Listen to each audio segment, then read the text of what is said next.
श्री कृष्णा, राधे राधे। आप सभी को बुद्ध अष्टमी व्रत की हार्दिक शुभकामनाएं।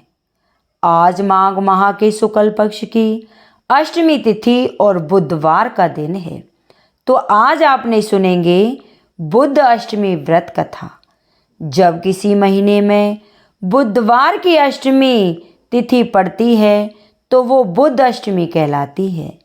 यह व्रत समस्त मनोकामनाओं को पूर्ण करने वाला और सारे पापों का नाश करने वाला होता है। तो आइए अपने मंगल जीवन की कामना करते हुए शुरू करते हैं बुद्ध अष्टमी व्रत कथा।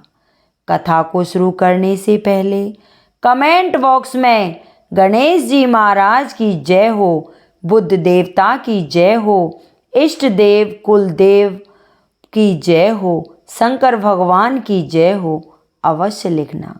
अगर आपने मीना भारद्वाज भक्ति सागर चैनल को सब्सक्राइब नहीं किया है तो जरूर करना। बोलो गणेश भगवान की जय। एक गांव में एक माँ बेटा और बहू रहते थे। उनकी बहू बड़ी मंद बुद्धि वाली थी। वह यह नहीं सोचती कि मेरे पति ने खाना नहीं खाया, मेरी सास ने खाना नहीं खाया, कुछ नहीं सोचती और सबसे पहले खा लेती। उसकी सास बहुत ही दुखी रहती।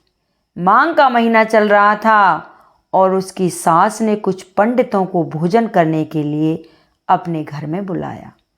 लेकिन उसकी सास को डर था कि ये ऐसा ना हो कि सबसे पहले और खा जाए तो घर में झूठ बिटार हो जाएगी, तो मैं पंडितों को भोजन कैसे कराऊंगी। तो उसकी सास ने एक युक्ति सोची और उससे कहा कि आटा गूंद दे। मन में सोचने लगी आटा गूंद देगी तो आटे में से क्या कुछ खाएगी, फिर मैं इसे बाहर भेज दूंगी। तो उसकी सासू माँ ने उससे आटा गूंदवा लिया और उससे बोली कि अरे बहू, ये कंबल ले जा और इसे धो ला। जब तक ये काले से सफ़ेद ना हो तू घर मत आना। बहू सोचने लगी, काला कंबल तो काला ही रहता है, ये सफ़ेद कहाँ से होगा। फिर भी मन में विचार किया, कंबल हाथ में लिया और चलने लगी। जैसे ही चलने लगी उसने सोचा कि सारा दिन अगर मैं वहाँ रहूँगी तो मैं तो भूखी मर जाऊँगी। तो उसने जैसे सासू माँ बाहर गई, जो आटा गूंदा था उसमें से 2 रोटी का आटा निकाल के और कंबल में दुबका के और चल देती है। चलते चलते और वो शमशान घाट के पास पहुंचती है। वहाँ क्या देखती है कि एक मुर्दे को और कुछ आदमी जला रहे हैं। जैसे ही वो मुर्दे को जलाकर चले जाते हैं और उस आटे को निकालती है और उसी चिता पर 2 बाटियां बनाती है और सेक के ले जाती है। आगे चलती है तो सोचती है कि ये बाटियां तो बना ली, लेकिन इन्हें खाऊंगी कैसे। रास्ते में गणेश जी का मंदिर पड़ता था। उस दिन बुधवार था। औरतें आईं, कोई दूध से नहलाती है, कोई घी लगाती है, सब कुछ कर रही है। उसने एक युक्ति सोची, क्यों ना गणेश जी के मंदिर में से जाकर कुछ मीठा और घी ले लिया जाए। वहाँ गई तो देखी गणेश जी की तौंद पर बहुत सारा घी लगा हुआ है। गणेश जी भगवान से उसने घी उठाया और अपनी बाटियों में लगाया और वहीं से थोड़ा सा गुड़ ले लिया और चल दी। कंबल को धो के सुखा दिया और खा पी के वहाँ बैठ गई। तो गणेश जी महाराज मन में विचार करने लगे, अरे सब तो मेरे लिए आते हैं और कोई नहला के जाता है, कोई खिला के जाता है, ये कैसी आई। इसने तो मुझसे ही ले लिया। जट उसने मुंह पे उंगली रख ली। अब तो सारे गांव में हल्ला हो गया कि गणेश जी भगवान ने अपने मुंह पे उंगली रख ली है। अब सभी आए, हाथ जोड़ें, कोई माफ़ी मांगे, लेकिन गणेश जी भगवान उस उंगली को ना हटाएं। जब सारे लोग आके थक गए तो गांव वाले विचार करने लगे कि कोई रह तो नहीं गया है। तो बुढ़िया माँ को अपनी बहू की याद आई। उसने कहा कि मेरी बहू रह गई है, कहीं ऐसा तो नहीं उस पर कोई गलती हो गई हो और उसे मैंने और नदी पे कंबल धोने के लिए भेजा है। अब तो बुढ़िया की बहू को बुलाया जाता है और उससे कहते हैं कि चल, गणेश जी भगवान ने मुंह पे उंगली रख ली है, कोई गलती तूने तो नहीं कर ली, क्या पता तेरे कहने से और माफ़ी मांगने से गणेश जी उंगली हटा लें। अब तो आती है, मोटा सा डंडा हाथ में ले लेती है, किसी की नहीं सुनती और सीधी मंदिर में चली जाती है और गणेश जी से कहती है, देख, अपने घर से आटा लाई, चिता पे सेका और तेरे यहाँ से थोड़ा सा घी और गुड़ ले लिया तो मुंह पे उंगली रख ली, या तो हटा दे और नहीं तो मैं डंडा मारूं। गणेश जी भगवान बोले, ये तो मंदबुद्धि है, मोटी बुद्धि की औरत है, ये तो मार ही देगी, इससे तो मैं हटा लेता हूँ। गणेश जी ने अपनी उंगली हटा ली। अब बाहर निकल के आई, सबसे कहने लगी, कौन कहता है गणेश जी ने मुंह पे उंगली रख रखी है? कहीं नहीं रखी, देखो। सब आए, अब देखा तो उंगली हट गई। सब बहू की जय जयकार करने लगे कि ये तो बहू बहुत अच्छी है, इसकी तो सास वैसे ही से डांट फटकार करती है और इसने तो मुंह से उंगली हटवा दी गणेश जी से। और उसकी जय जयकार करने लगे, हे गणेश भगवान, जैसे आपने उसको बुद्धि दी और उस बहू को दर्शन दिए, वैसे ही सभी की मनोकामना पूर्ण करना और सभी को दर्शन देना, जो भी तेरे से मांगे वो सब प्रदान करना। बोलो गणेश भगवान की जय। अब सुनेंगे बुद्ध अष्टमी व्रत कथा। मिथिला नाम की एक नगरी में निमि नाम का एक राजा रहता था। वह एक लड़ाई में मारे गए। उनकी पत्नी, जिसका नाम उर्मिला था, अपने पति के बिना राज से निष्कासित हो इधर उधर भटकने लगी। तब अपने 2 बच्चों को लेकर वह अवंत देश चली गई और वहाँ एक ब्राह्मण के घर में गेहूँ पीसने का काम करती थी। और गेहूँ पीसते समय वह थोड़े से गेहूँ चुराकर रख लेती और उसी से अपने भूखे बच्चों का पालन पोषण किया करती थी। कुछ समय बाद उर्मिला का निधन हो गया, पर उसके बच्चे बड़े हो चुके थे। उसका पुत्र बड़ा होकर मिथिला आया और पिता के राज्य को वापस कर शासन करने लगा। उसकी बहन श्याममाला भी विवाह योग्य हो गई थी। वह अत्यंत रूपवती थी। वह उसका विवाह अवंत देश के राजा धर्मराज से हो गया। एक दिन धर्मराज ने अपनी पत्नी से कहा, हे प्रिय, तुम सभी काम करना, परंतु ये 7 स्थानों पे जिसमें ताले बंद हैं, इसमें तुम कभी मत जाना। श्याममाला ने बहुत अच्छा कहकर पति की बात मान ली। उसके मन में उत्सुकता बनी रही। एक दिन जब धर्मराज अपने किसी कार्य में व्यस्त थे, तब श्याममाला ने एक मकान का ताला खोलकर वहां देखा कि उसकी माता उर्मिला को अति भयंकर यमदूत बांधकर तृप्त तेल के कढ़ा में बार बार डाल रहे हैं। लज्जित होकर श्याममाला ने वह कमरा बंद कर दिया। फिर दूसरा कमरा खोला तो देखा कि वहां भी उसकी माता को यमदूत शिला के ऊपर रखकर पीस रहे हैं और माता चिल्ला रही है। इसी प्रकार तीसरा कमरा खोला, देखा कि यमदूत उसकी माता के समस्त कीलें ठोक रहे हैं। इसी तरह चौथे में अति भयंकर श्रावण उसका भवंडर कर रहे हैं। 5वें में लोहे के स्कंद उसे पीड़ित कर रहे हैं। 6ठे में कोल्हू के बीच ईख के समान पेरी जा रही है और 7वें को खोलकर देखा तो वहां भी उसकी माता को हजारों कृमि भक्षण कर रहे हैं और वह रुधिर आदि से लथपथ हो रही है। यह देखकर श्याममाला ने विचार किया कि मेरी माता ने ऐसा कौन सा पाप किया जिससे वह इस दुर्गति को प्राप्त हुई है। वह सोचकर उसने सारा वृतांत अपने पति धर्मराज को बताया।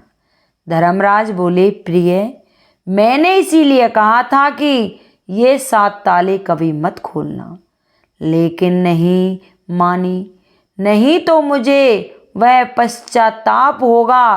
तुम्हारी माता ने संतान के स्नेह से ब्राह्मण के खेत से गेहूं चुराए थे। क्या तुम इस बात को नहीं जानती? जो तुम इस बात को मुझसे पूछ रही हो, यह सब उसी कार्य का फल है। ब्राह्मण का धन स्नेह से भी भक्षण करे तो भी 7 कुल अधोगति को प्राप्त होते हैं, और चुरा कर खाए तो जब तक सूर्य और चंद्रमा और तारे हैं तब तक नरक से उद्धार नहीं होता। जो गेहूं इसने चुराए थे वे ही क्रम बनकर इसका भक्षण कर रहे हैं। श्यामबाला ने कहा, महाराज, मेरी माता ने जो कुछ भी पहले किया वह सब मैं जानती हूँ, फिर भी अब आप कोई ऐसा उपाय बताएं जिससे मेरी माता का नरक से उद्धार हो जाए।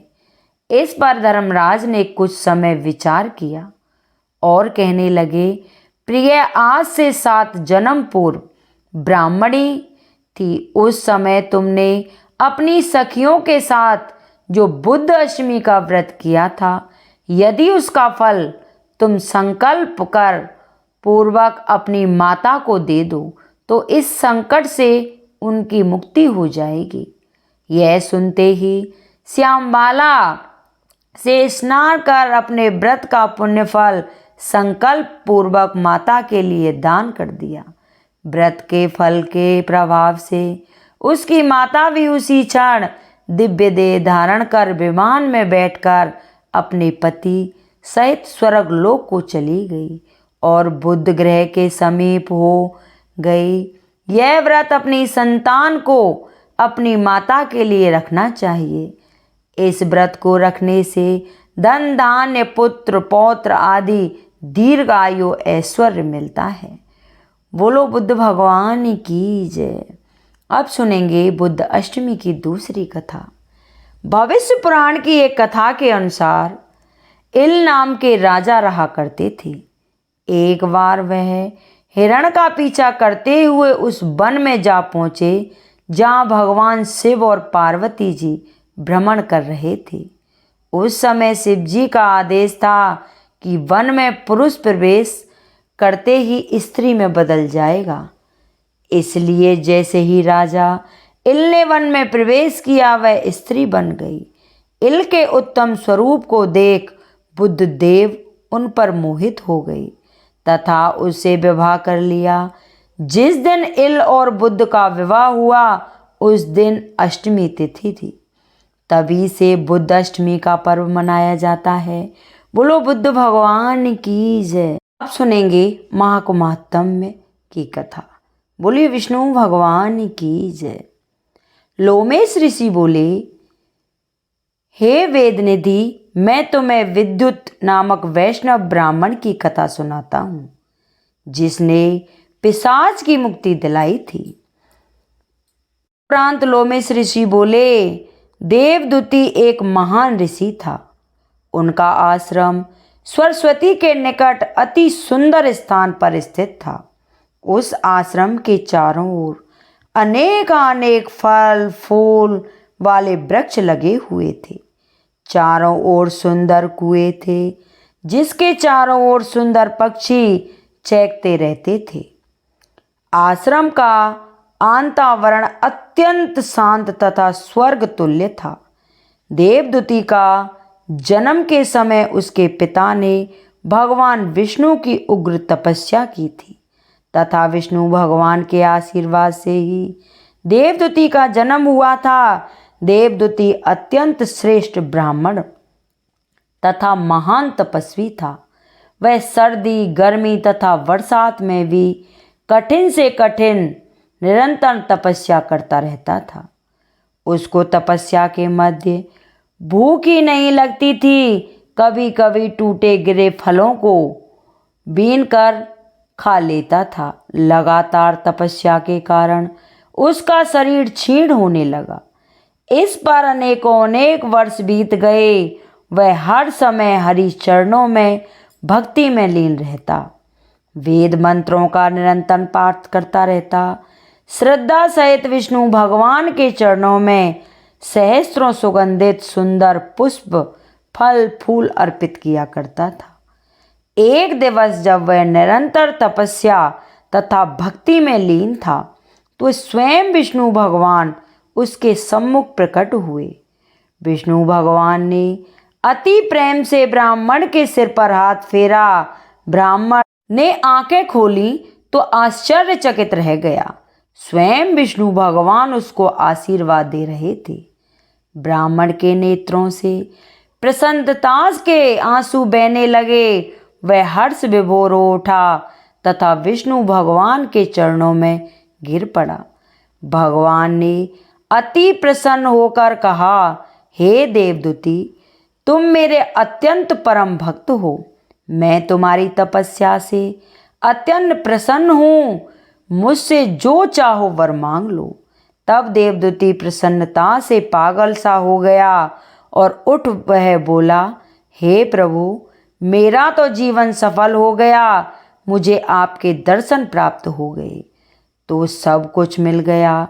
यदि वर देना ही है तो मुझे अपनी अचल भक्ति तथा वरदत्त हस्त प्रदान करो। भगवान ने तथा अस्तु कहा, ऐसा ही होगा। कहकर भगवान अंतर्ध्यान हो गए तथा देवदूती नारायण के ध्यान में रह गया। बोलिए विष्णु भगवान की जय। हे विष्णु भगवान, जैसे आपने सभी के कार्य संवारे, वैसे ही जो मेरी कथा सुने हुंकारा भरे सभी की मनोकामनाओं को पूर्ण करना। आपको हमारी ये कथा कैसी लगी कृपया कमेंट बॉक्स में ज़रूर बताना। बोलिए विष्णु भगवान की जय। राधे राधे।